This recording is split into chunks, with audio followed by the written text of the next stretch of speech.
Filosofis Pemikiran Ki Hajar Dewantara. Tugas demonstrasi kontekstual Modul 1.1. Saya Nuryati SPD AUD, calon guru penggerak Angkatan 9, Unit Kerja TK Negeri Pembina Lamoare, Kabupaten Kolaka Timur. Sebagai Bapak Fasilitator oleh Bapak Lasumai dan sebagai pengajar praktik oleh Ibu Cicayanti. Salam guru penggerak, tergerak, bergerak, menggerakkan. Pada kesempatan ini, saya akan memaparkan tentang tugas modul 1.1.a.6 tentang demonstrasi kontekstual pemikiran Ki Hajar Dewantara. Ki Hajar Dewantara adalah seorang aktivis pergerakan kemerdekaan, kolumnis, politisi, dan pelopor pendidikan bagi pribumi sejak zaman kolonial. Ki Hajar Dewantara juga mendirikan Taman Siswa sebagai gerbang emas kemerdekaan dan kebudayaan bangsa pada tahun 1922, sehingga semua anak pada itu dapat menikmati dunia pendidikan. Kiprahnya dalam memajukan anak bangsa membuat hari kelahirannya dijadikan sebagai Hari Pahlawan Nasional. Menurut Ki Hajar Dewantara, pendidik hanyalah sebagai penuntun. Dalam hal ini, tujuan pendidikan adalah menuntun segala kodrat yang ada pada anak-anak agar mereka dapat mencapai keselamatan dan kebahagiaan yang setinggi-tingginya, baik sebagai manusia maupun sebagai anggota masyarakat.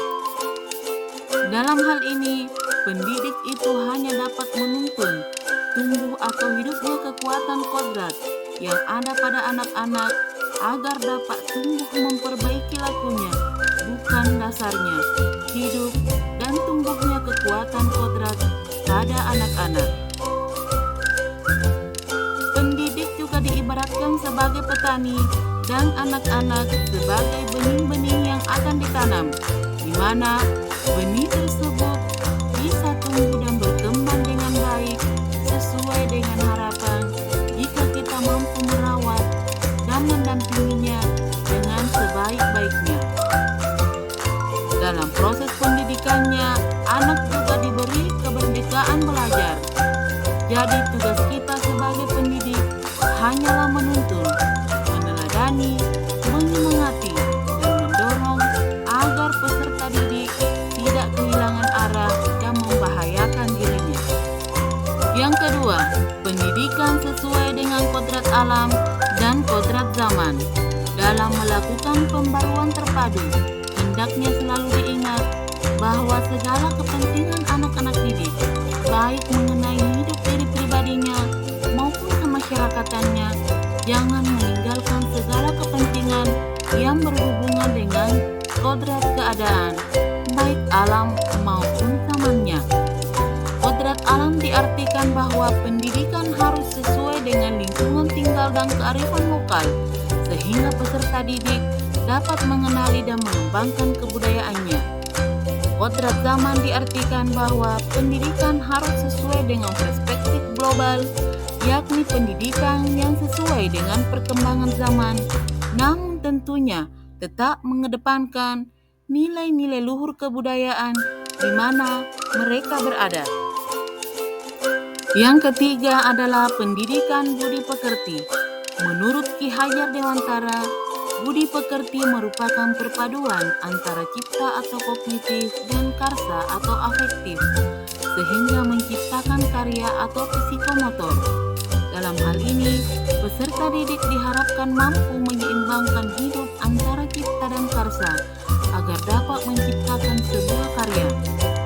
Yang kedua, peserta didik diharapkan mampu mengelola diri agar mampu memiliki kesadaran sosial, yakni mampu beradaptasi dengan orang lain tanpa membedakan suku maupun agamanya. Peserta didik diharapkan mampu membuat keputusan yang bertanggung jawab, baik bagi diri pribadi maupun orang lain. Trilogi pemikiran Ki Hajar Dewantara, Ingarso Sungtulodo, di depan memberi contoh. Artinya, kita sebagai pendidik harus senantiasa memberikan tauladan yang baik kepada peserta didik agar mereka bisa tumbuh dan berkembang menjadi anak yang mandiri dan bertanggung jawab baik bagi diri pribadi maupun orang lain. Immadia Mangkarsa, di tengah membangun semangat. Artinya, kita sebagai pendidik tentunya harus terus memberikan semangat dengan cara senantiasa membuat kegiatan pembelajaran yang dapat menambah semangat dan antusias peserta didik dalam mengikuti kegiatan proses pembelajaran agar tujuan pembelajaran yang diharapkan dapat tercapai dengan baik. Tutwuri Handayani, di belakang memberi dorongan. Artinya, kita sebagai pendidik senantiasa memberikan dorongan kepada peserta didik dan terus mengingatkan kepada mereka bahwa pendidikan merupakan tiket bagi mereka untuk dapat mengubah dunianya agar mereka bisa terbang bersama zaman. Penerapan pemikiran Ki Hajar Dewantara dalam pembelajaran di sekolah.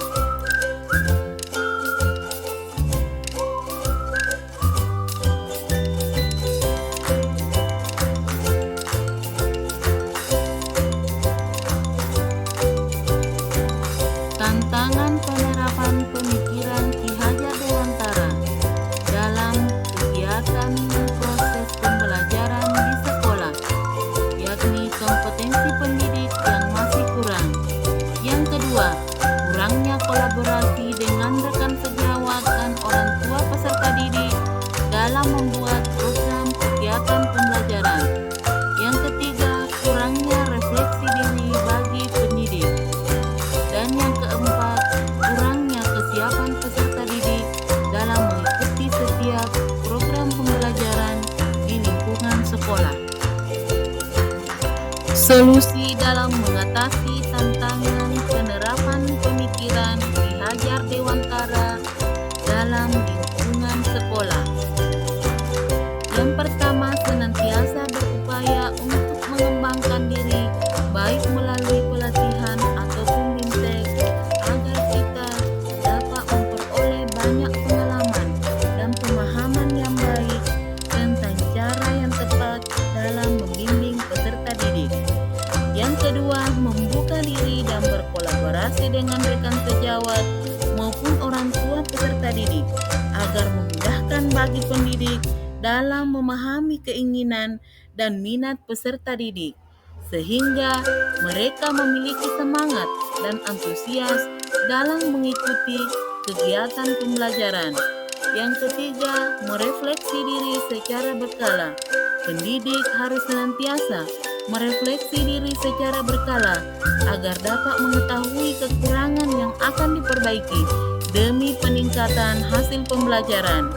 Yang keempat, membuat program pembelajaran yang menyenangkan bagi peserta didik agar dapat menambah antusias dan semangat mereka dalam mengikuti proses pembelajaran sehingga hasil yang diinginkan sesuai dengan harapan dan program sekolah. Demikianlah pemaparan saya tentang tugas modul 1.1.A.6 demonstrasi kontekstual.